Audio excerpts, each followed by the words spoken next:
Hola, my name is Vanessa. I'm excited to be here with y'all today for Platicas Con El Pueblo. I'm going to start off by letting you all know a little bit about La Raza Unida Party. So, el Partido Nacional de la Raza Unida is a Chicano-centered organization that was created in the early 1970s and became prominent throughout Texas and Califastlán. It started out to combat growing inequality and dissatisfaction with the Democratic Party that was typically supported by Raza voters. Our organization has been around for a very long time, and we've been active in the Chicano moratorium since the 1970s. Our organization is now coming back together to develop a lot of amazing new information and knowledge and history with our community. And some of my compañeros here today are going to fill you in on a little bit about what we've been up to and why you should consider joining us as part of La Raza Unida Party. I'm going to hand it off to Ernesto Ayala, my compañero, who's going to give you a little bit of a overview and work of what we've currently been doing. Thank you, compañera. Hello, everybody. My name is Ernesto Ayala, and just to recap on some of the work we've been doing. We wanna inform our community. We want to inform the people of what the partido is working on. It's obvious, that with last year, everything that happened, a lot of the work we usually do in the community was stifled. we can't do it. There was we help organize a lot of youth conferences locally here in the chapter that we have here in San Fernando Pacoima. Youth conferences, marchas. We're very well. We started the Cesar Chavez March, and even though there's other people that are also involved in that, but we've helped organize that for a long time. Every year, it's a yearly occurrence. But a lot of our work, we didn't stop. Our commitment to the raza, our commitment to liberation, it continues. So, a lot of our work has been online, and we've done a lot of great things, actually. We started a national study group with Raza all throughout the United States, all throughout the empire, ¿verdad? All in the occupied territories, como se dice, ¿verdad? And we've gone over, a lot of good books, ¿verdad? And writings. We have very good conversations. Those are Wednesdays at 5 p.m. Pacific Standard Time. Also despite the pandemic, we did get involved with a lot of local organizing, ¿verdad? We helped organize a solidarity action together with other compañeros and organizations through a coalition called 818 Resolve here in Pacoima when the BLM demonstrations were happening. We did that. We also did another one at the same spot for Vanessa Guyen, who was the sister who was disappeared in the military. And then, a lot of other Chicanos in particular, soldiers have been, winding up either bodies or they're missing, and the military doesn't even care up until people start saying something. But, we did get involved. We have been involved with that. We also have been doing the study group, like I said. We're part of the historic Chicano Moratorium Committee. And we helped organize the Chicano Moratorium, also along with several other great organizations and compañeras and compañeros. And that was in East LA on August 29th, fell on the same date, 50 years later. That was a beautiful day, where we marched and shouted and spoke, and we did everything, and it was just a beautiful day to see all the raza come throughout, Aslan and beyond, and be together for at least one day. So that's some of the work that we've done, ¿verdad? Again, a lot of the work we're doing has gone online, and one of the things that I think is historic, even though it's not physical, but that we have been working on, like compañera Vanessa said, is updating a lot of the papeles that we have, updating and adding to our position papers, which is very historic. I think it's something that hasn't been done in a long time. And based on that, we're also going to have focus groups, and to figure out, what raza out there believe about the positions, or which ones they think are priority, and hopefully from that, develop a more clear organizing plan, because once this is over, we are going to hit the ground running, ¿verdad? We do believe that wherever there's raza, whatever barrio, whatever community, campus, even in the prisons and jails, and anywhere there is raza, anywhere there is Chicanos or raza, there should be a chapter of the Partido Nacional de la Raza Unida. So, based on that, that's our commitment, and that's some of the things that we have been doing. Up next, also, we're going to talk a little bit about the Treaty of Guadalupe Hidalgo and its significance to us as Chicanos. Just, to let people know, it is February 2nd. That treaty ending the U.S. invasion of this part of the world, what was then Northern Mexico, was signed on February 2nd, 1848. And to us, that's very significant, not because we think we're guided by the treaty, but because it did give birth to us as a people, Chicanos, so Compañero Amado and myself are going to talk a little bit about that. I don't know if Brother Amado wants to say a few words. Yeah, this is an important day to think about the fact of stolen land that we all rest on, right? I don't want to just do a pat land acknowledgement, but we exist at the complex kind of points of connection and relationship with many indigenous nations, as Chicanos, Chicanas, Chicanx people. And we should remember that and think about that as a part of our Tratado de Guadalupe Hidalgo and our Tratado de Mesilla history, and what it means for the imposition of the gringo border, and earlier impositions in terms of Mexican and New Spanish forms of government as well, and how we think about that and how we understand ourselves as raza. I'll talk about that a little more later. Yeah, and that's perfect. That is something that we have to recognize. There are various indigenous groups, ¿verdad? And that's a responsibility we need to take, ¿verdad? Also, one of the things, I'd like to comment, ¿verdad, is that this day is being actually observed, throughout the occupied territories. There has been events, even in Texas, in other parts of California, other parts of what we call Aztlán, ¿verdad, where Chicanos are organizing to commemorate this day, ¿verdad? Many of them flying the flag of Aztlán, which is out there. People are seeing out there, ¿verdad? And that's beautiful, because that's a symbol that unites us, ¿verdad? It's a symbol that should bring us all together, ¿verdad? To symbolize our struggle and our unity as a people, ¿verdad? And again, ¿verdad? Like we said, it's significant, and we don't think it's significant because we think the United States is ever going to live up to a treaty or any treaty that it's signed with any indigenous nation that it's invaded, or any other, nation around the world that it's invaded. They sign treaties and they make promises, and they obviously never live up to any of them, ¿verdad? They just sign them, just to como dicen, taparle el ojo al macho, pero it is significant to us, ¿verdad? It is a historical date that we must remember, because it's a start, it's another chapter in history where the Chicano people began to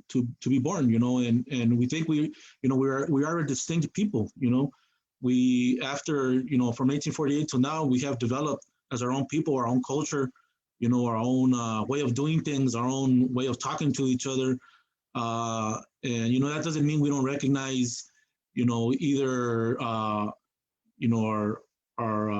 our Mexicano basis or our native, basis, which even precedes that, but it, just means that, as a people, we are this group, we're this nation that is developing, and within us, because there's other non-Mexicano descent people that grow up with us, that live with us, that work with us, and they get absorbed into the Chicano nation, and I think that's something very beautiful, ¿verdad?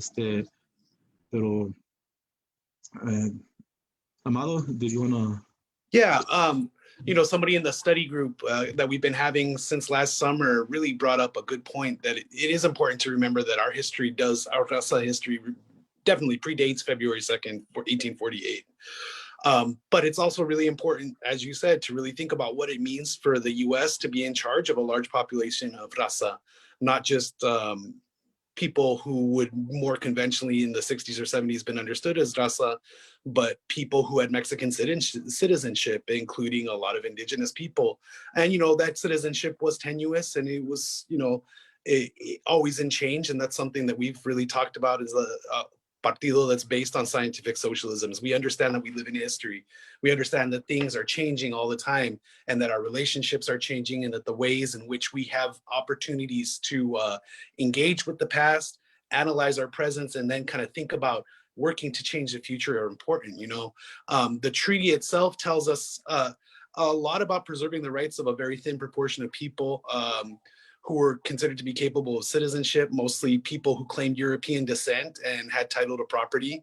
The gobierno gringo, the USA, when it came and invaded, forced different groups, including Rio Grande Pueblo people, the large variety of those nations, Tohono O'odham, and California indigenous people to accept non-citizenship and loss of rights just by the nature of the treaty.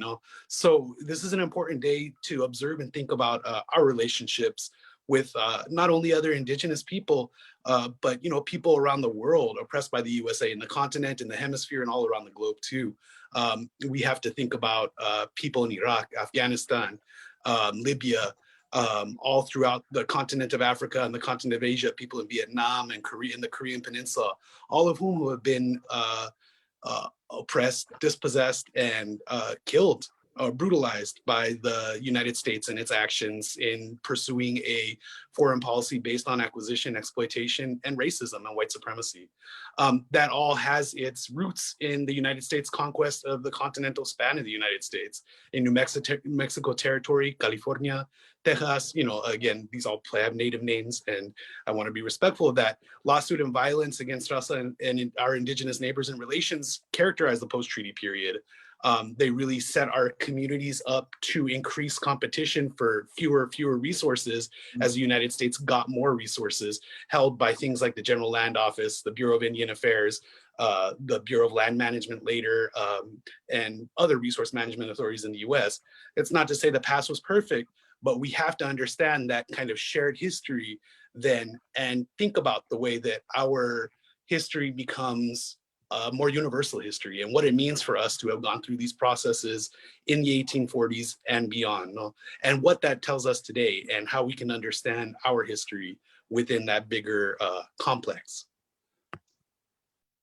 And I think that's a very perfect point because like you're saying, but I think that should remind us, and I think this is important because a lot of people are misinformed about what the goals of the Chicano movement in general are, and organizations like the Partido, Raza Unida, and all that. We are revolutionary nationalists. We are guided by scientific socialism.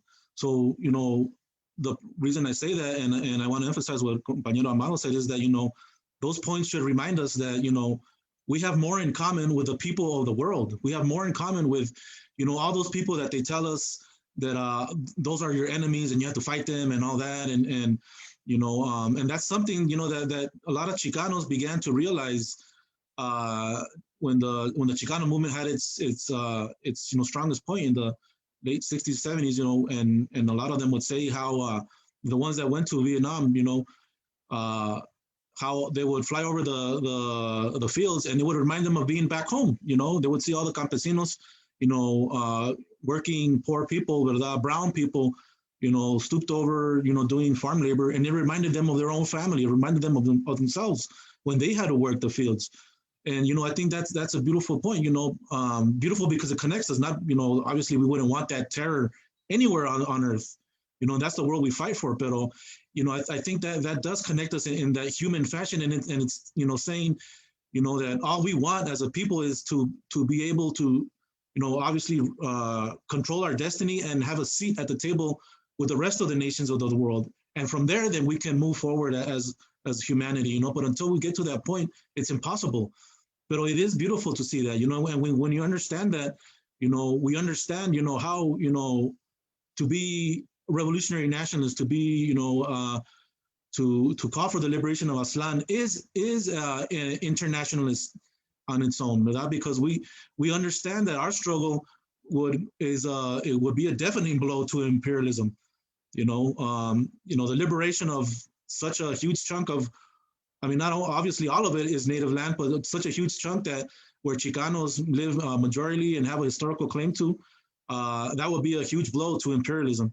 And when we were able to unite with the people here, with everybody here, all press groups here, and the world, that's beautiful, and it's something I think a very important point that compañeros and compañeras out there, looking to understand a little bit more about the Chicano movement, about the history of Chicanos, and in particular the partido, that's what we're calling for, and that's what our struggle is about. It is inherently anti-imperialist. We are anti-imperialists, and we are struggling to build socialism. Yes, we are. Obviously, why wouldn't we? That's the rational alternative to all this. But yeah, I think that was a very good point that Amado brought up.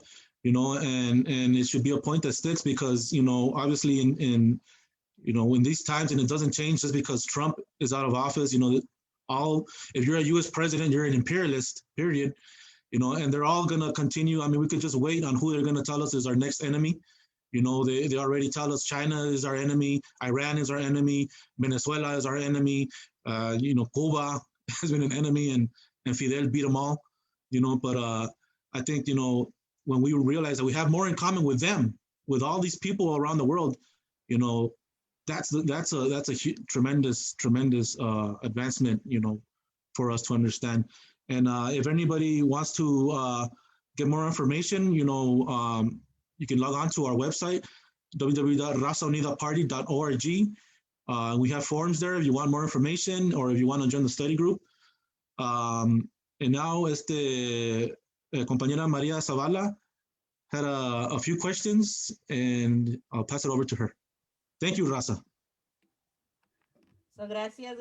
Buenas noches. Espero que me oigan bien. I do have a few questions that were submitted earlier, and I'm going to ask everybody on the call today to help me answer those. I certainly don't have all the answers. The first one is, what is Aslan? So what is do we have a regional coverage? Is La Raza Unida land-based? And is that land-based called Aslan?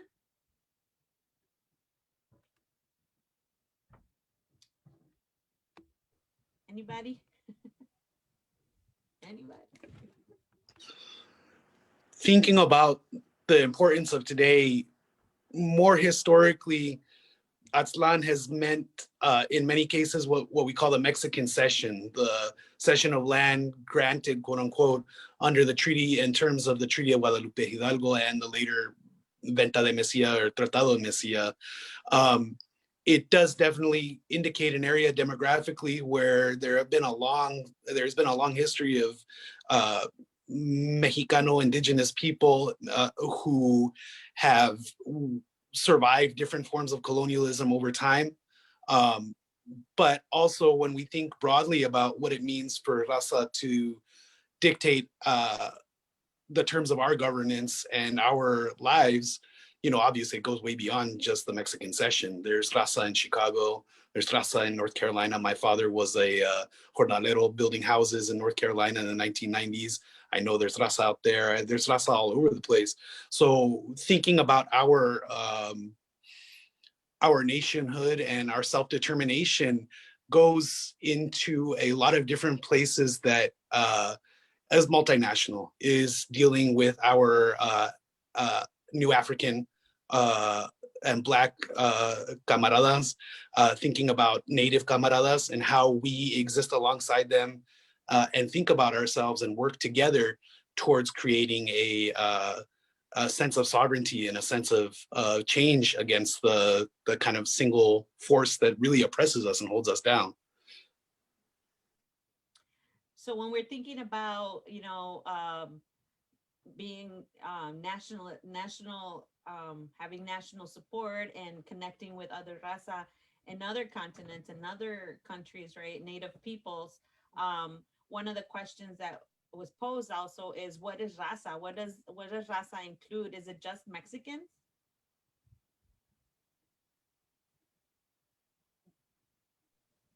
Tocayo, wanna say a few words or?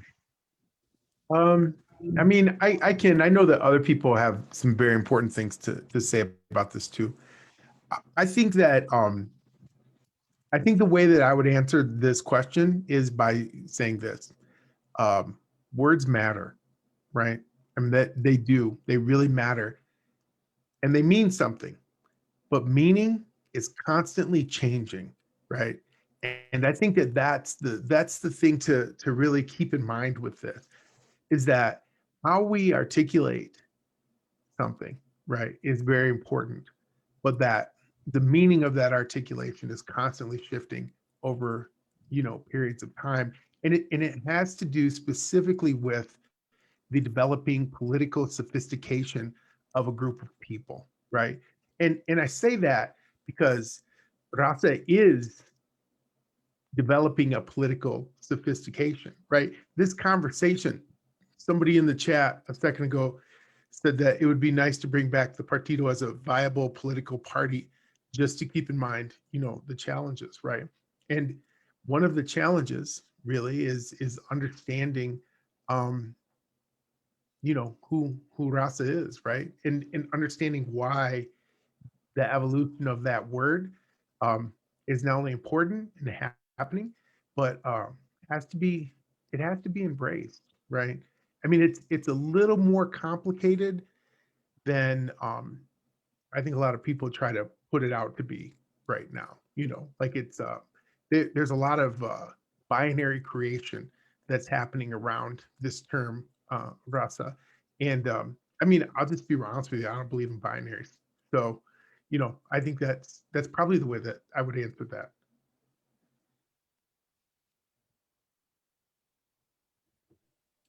Anybody else have a comment on that?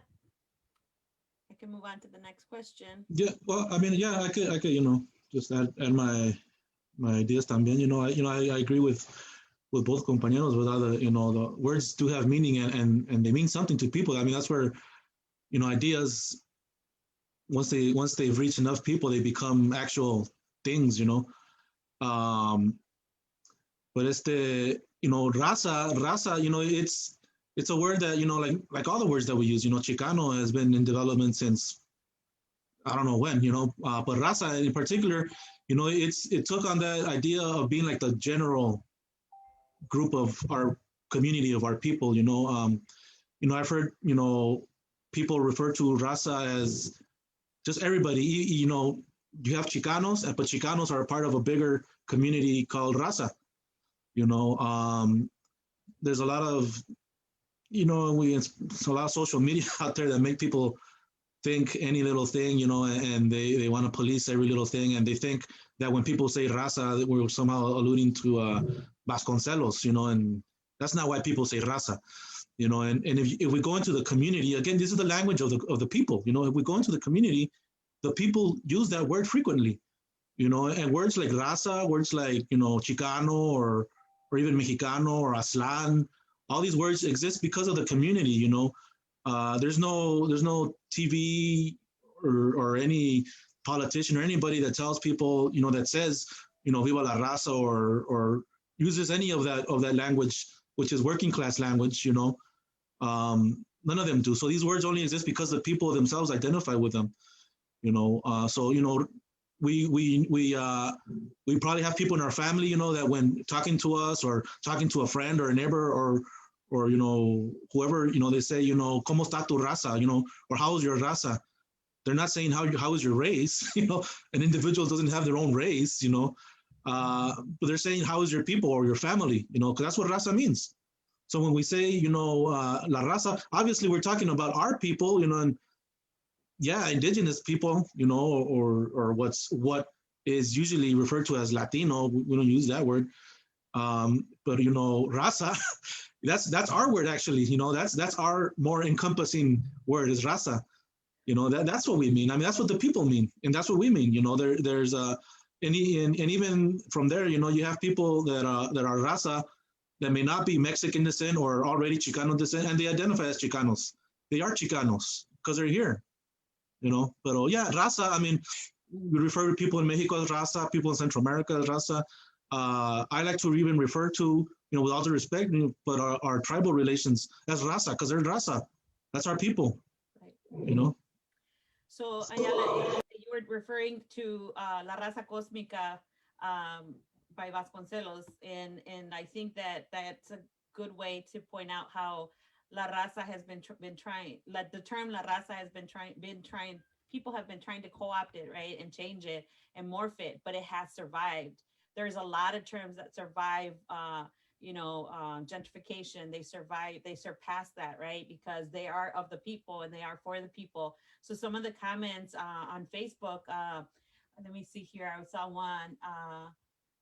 I think Maria Lorena Barros. She says my parents are Central American, but I was born here in LA. I identify as Chicana, and it's not a contradiction. Carla Cruz, I'm Salvadorian, 100%. I also identify as Chicana. I also identify to be included in the term raza. Robert Castro, yes, time, but truly specific words like raza, inclusive as possible without over compromise, right? So, I mean, I think that those are terms that no matter how bad they are being tried to co-opt it, they always come back, right? So Just beautiful. Thank you. Thank you. Go ahead. just real quick, I would say that you know, lots of times we get irritated with debate, right? Especially political debate, and everybody's like, I don't understand why everybody just can't, you know, agree. Um, but actually, that debate is the sign of a healthy body politic, right?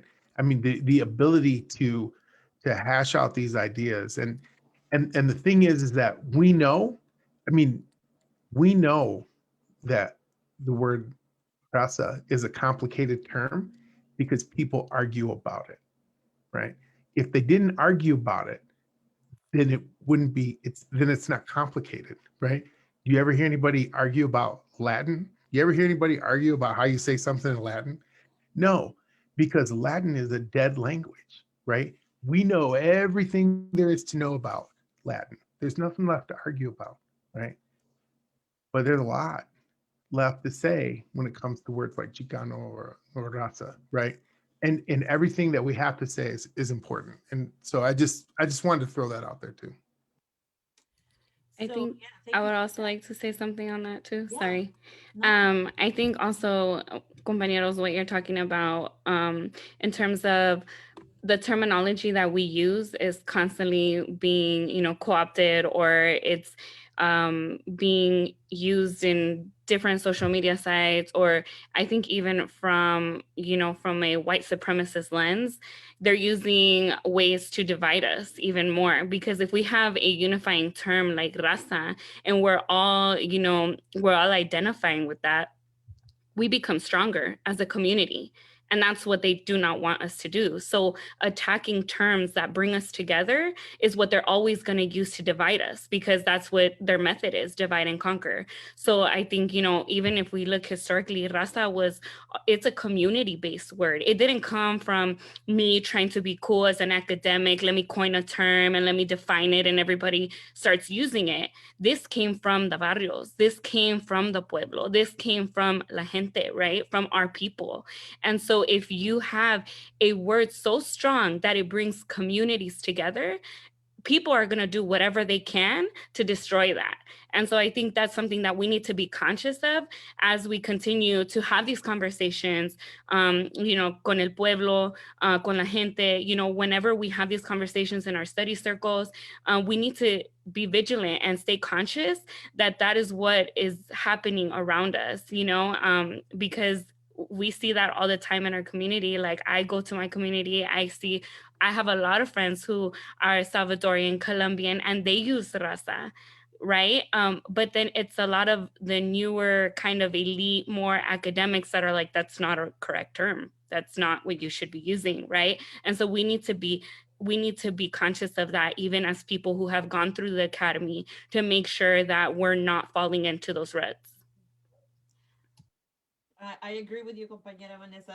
Absolutely. Academia has done a lot of damage to our community in the name of education. And, you know, so we do need academics in that arena that are fighting for in the raza side. So thank you for that. Roberto Castro says this is level-headed, a level-headed discussion. It's what we need. Maybe it's finally time, mi raza. So that's pretty cool. And it brings us into another term, is I get this question quite often, is why do I call myself Chicana, and not just Chicana, but Chicana with an X? And so I wanted to answer that one real quick before I pass it on to you guys. And it's scary because people still believe that it's a gang term. It's a term from the streets, that if you're being called Chicano or Chicana, that you're a criminal of some sort. But that's what we want to believe, similar to La Raza, right? It gets co-opted and used inappropriately, and then La Raza starts believing the myth, right? Starts believing that, and putting it into their subconscious, and stop calling themselves Raza, stop calling themselves Chicanos. For me, it was my family, my household is Mexicano, and my mom always, tú eres mexicana, tú no eres nada que mexicana. And I identify with that for a long time. But the thing is that my family didn't teach me about our indigenous roots. Like, we talked about it, we have indigenous family, relatives, things like that. Y somos indígenas, pero it was never a discussion more than you're Mexicano. But I think that when I started learning about myself and my self-identity and the identity of my people, starting to call myself Chicana with a CH tied me to that movement of the 70s, right? The Chicanos of the 70s and in the 40s, and the Zoot Suiters y todo eso. But then the further I got into my studies, it connected me. I changed it from using it Chicana with a CH to Chicana with an X. It connected me to my indigenous roots, right? We are indigenous people of this continent. And as such, it's indicated by using it with an X. And I don't disagree with those who use it with a CH, right? I mean, it's a term that people can choose to use however they would like to, but like our compañeros and compañeras that are tuning in today, they're from different Latin American countries, but they're also using the term Chicana. So it's beautiful to see that happen. But that's why I chose to use it with an X. Anybody else want to comment?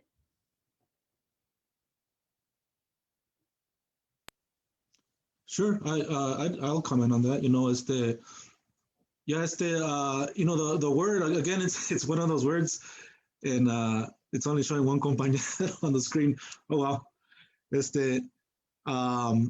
the word itself, ¿verdad? Again, it's one of those words that came out of the people themselves. Without, for example, and you know, a lot of people have heard the story from other you know, relatives or you know, whoever. But my dad told me how his dad will tell him that his dad, they would call the people that just had arrived here to San Fernando, the campesinos, as the Chicanos. You know, because even though everybody was poor, but they were like the poorest of the poor. You know, and you know, and everybody was brown, everybody was indigenous, but you know, they thought, oh, they're the poorest, you know, they're you know, the more indigenous people, ¿verdad?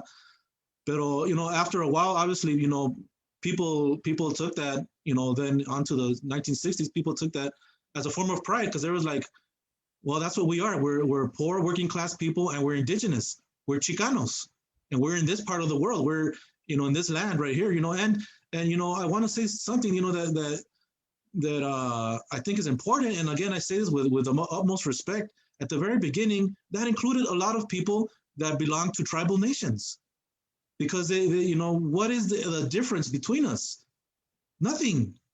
I mean, obviously there's certain, I mean, depending on which nation, yes, there's, you know, certain historical differences, but you know, in the greater sense, what is the difference? Especially if we grow up in the same communities or grow up, you know, close together, you know, and all that. What is the difference?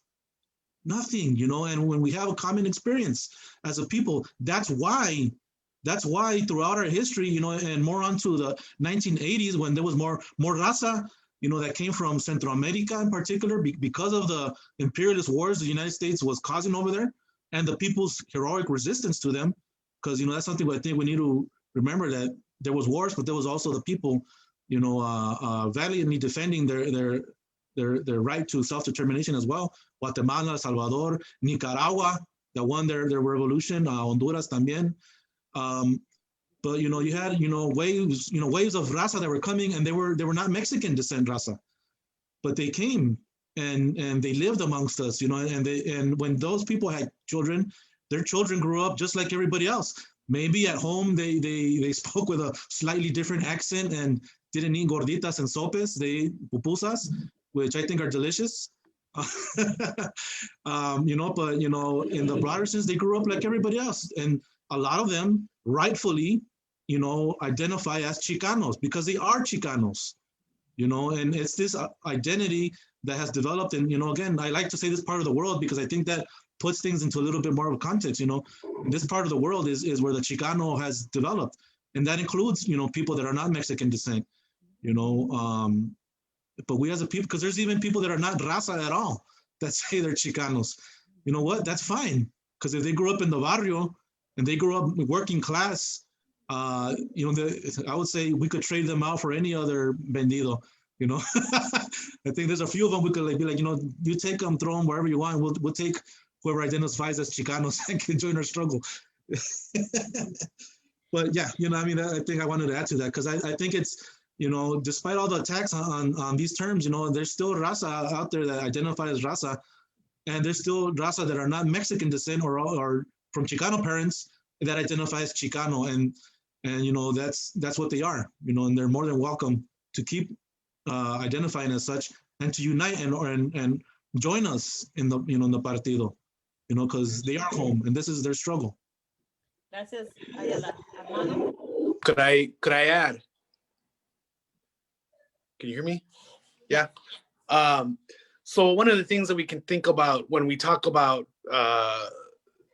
you know, I don't want to get too theory based, but you know, the reality is all the colonial systems from 1460. You know, I do 1460 because that's when they show up on the west coast of Africa and start terrorizing people. But from 1460 onwards, the colonial system is about flattening, and it's about making you one thing or another. You know, what I talked about when I talked about our Flag Day and the importance of thinking about 1848, they flattened us. They said you can either be Mexican or you can be native. You can't be both, right? And even the Mexican Constitution, as flawed and as many problems as it had a lot of opportunities for native people to be citizens, right? To be Mexican. And so, yeah, they really, the colonial system really works on heightened contradiction. And I think there are a lot of people who are hypnotized by that, who are really into this idea that being authentically something, whether it's Central American, whether it's indigenous, means that you can truck in anti-Mexican racism because you can say, oh, well, Mexican hegemony is this, raza are in charge of that. But, you know, in reality, we all have a latitude and ability to kind of affect each other on that latitude. But also when we think about it, we're all pressed down together. I mean, that's the reality that these colonial systems do. And yeah, of course, when there's those points of latitude, there are people who will take advantage of that and who will be laterally racist, who will attack other people, who will exterminate and even be violent or enslave or hurt other people, right?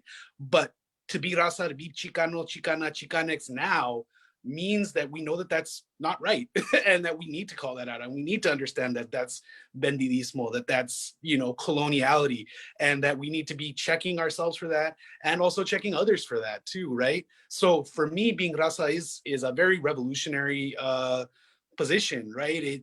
It's not only avoids the gendered language of Spanish and English, but it also creates a plurality, a pueblo unido, right, of different people that exist with the same goal. They may not come from the same background, just like a family, right? When, as Ernesto was saying, as Ayala was saying, when people talk about tu raza, right? They're not just talking about one group of people who are all Mexican.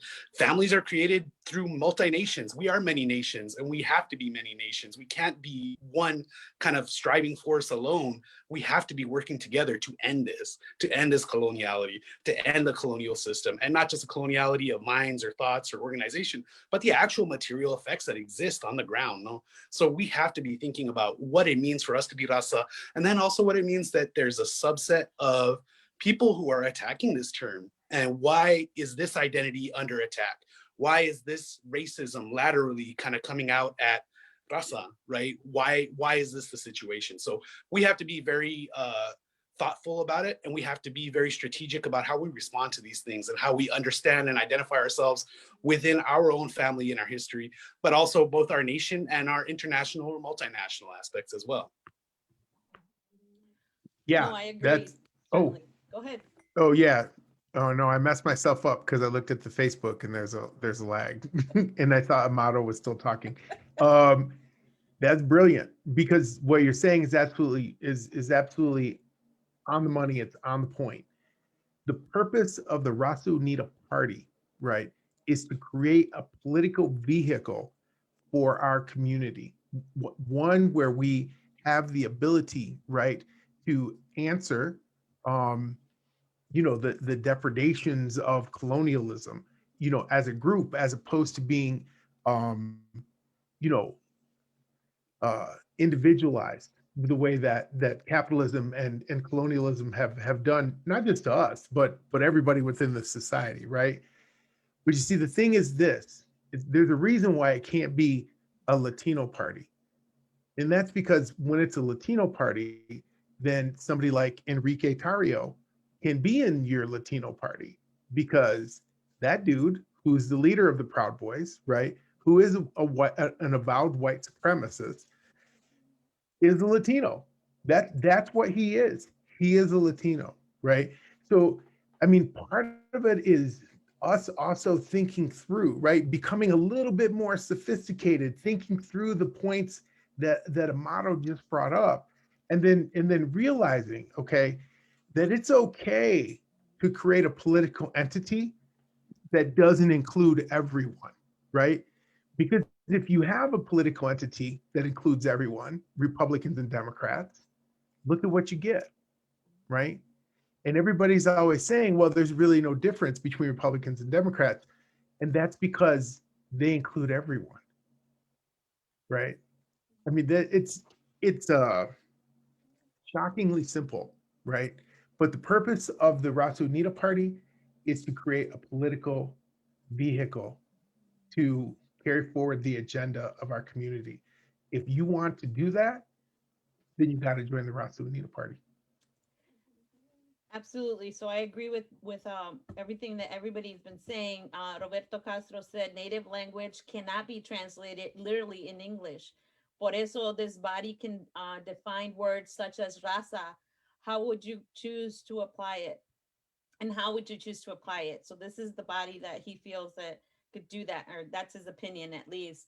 But I agree. So in in that vein that Ernesto Mireles was talking about just now, the last question that I have for tonight before we go into telling you all about how to join our study groups and how to learn more about La Raza Unida Party, the last one is, wouldn't the creation of a new political party destroy Chicano political power? Anybody want to take that one on? Destroy Chicano political power? And unfortunately, I don't have any reference to that. But if I believe if somebody else can, I don't remember exactly what the. I mean, I can say a few things about that. A couple of weeks ago, we were in a study group with Danielle Osuna, who many of you may remember as the person who, during the decade of the 90s, was working with La Raza Unida as their international secretary, and he was doing a presentation that many people had saw, 500 years of resistance in Indio America, right? What Brother Osuna said to us was this. He said, y'all got to do something different. right? He said, you have to do something different. Now, he didn't tell us what it was. He didn't say, how you do it different, but he was saying from his perspective as an elder, in the movement, somebody who had been through, a lot of different changes, since the 1970s, he was telling us you have to do something different. Okay. So I think the very first thing that we have to do is we have to accept the fact that when we say political party, we don't necessarily mean that we're running people for office, right? I mean, the question many years ago, I heard Larry King interview Louis Farrakhan, and he said to Farrakhan, "Do you ever want to run for president?" And Farrakhan laughed, right? And he said, "I am so far beyond wanting to be the black manager of a white reality," right? That blew me away when he said that. And I didn't even really at the time understand the full implications of that. But when we say we're creating a political party, okay, that doesn't mean that we're creating a political party that's going to compete against Republicans and is going to compete against Democrats. That means that we're creating a political party, right, that is going to empower our community. Now, some people will say, well, you can't empower our community if we're not impacting legislation. Well, I mean, there's a lot of different ways to impact legislation. Maybe we'll write some legislation of our own. Maybe we'll have some elections of our own, right? I mean, these white boys aren't the only ones that can hold elections. We know how to count votes too. You know, maybe we have some things that we need to vote on inside of our community that they're never going to put on the ballot, right? Because it's not important to them. You know, Political party means a lot of different things, right? But the point, and I think this is really the point, right, is that it means whatever we want it to mean, number one. And number two, it doesn't mean that we can't do we can't do any of those things, right? That's the thing. What we're not going to do, I think, and this is part of what this conversation is we're not going to say, well, we'll never do that or we'll never do that, right? We're guided by scientific socialism. Our platform is coming out. You all will be able to see what it is that we're talking about. But if we want to run candidates, we'll run candidates. If we don't want to run them, we won't run them. If we want to write legislation, we will, right? If we want to bring a national convention together and do a plebiscite all over the country where we're voting on our issues within the Chicano community, then that's what we'll do, right? But that's all about empowering Chicanos, Raza. I mean, whoever wants to be a part of that. So thank you. And I'm going to follow that up with another question that wasn't asked, but it occurred. Is there Chicano power? Do we have Chicano clout in this country? Yes, we not only have Chicano power, we've been building it for 173 years, if you want to be conservative, and longer under the Spanish colonial system, and even more. We are the product of our ancestors' struggles. And again, they may not have been perfect. They may not have been everything that we want them to be now, but we can be that, and we can work towards that perfection. We are not going away. The United States maybe took its fatal pill when it took us in, and obviously other indigenous people, because we're not going away. They shifted on this idea of manifest destiny, that we would all just disappear and slouch off the stage of history in their racist terminology, but we didn't do it, and we're not going to do it. So yeah, Chicano power, Chicana power, Chicanx power is real, and you can be it. Absolutely. But with one last comment before I turn it over to my compañera Vanessa, you're hearing so many terminology tonight, like gentrification, settler colonialism mentality, all these terminologies that were talked about tonight. You can learn about those in our study sessions, right? So you don't have to know exactly what everything means that we're saying.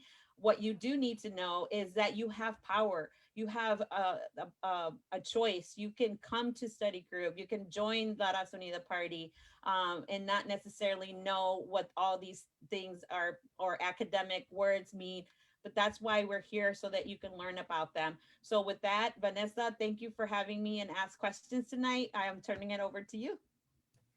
Gracias, Maria. And we want to just say gracias, Raza, for joining us today. We had a great plática. Thank you all for engaging in the Facebook chat. We look forward to having these again. So we hope that you will follow us on Instagram and Facebook at La Raza Unida Party to get updated information on what we're doing. Additionally, like Maria said, we have an effort of continuous education every single Wednesday at 5 p.m. Pacific Standard Time via Zoom, which are called our Raza Unida Party Study Group Sessions. You can visit our website that's been put in the chat, www.razaunidaparty.org, click Study Group, and fill out the form to join. We look forward to connecting with you again, whether it's through social media, whether it's through our pláticas, whether it's Wednesday nights for our study sessions, or whether it's in Mireles' class on a Saturday or Sunday that he posted in that chat. However you can connect with us, Raza, we want to connect with you. And as always, don't ever forget, que viva la raza. Viva. Que viva. Sí, I was gonna say it.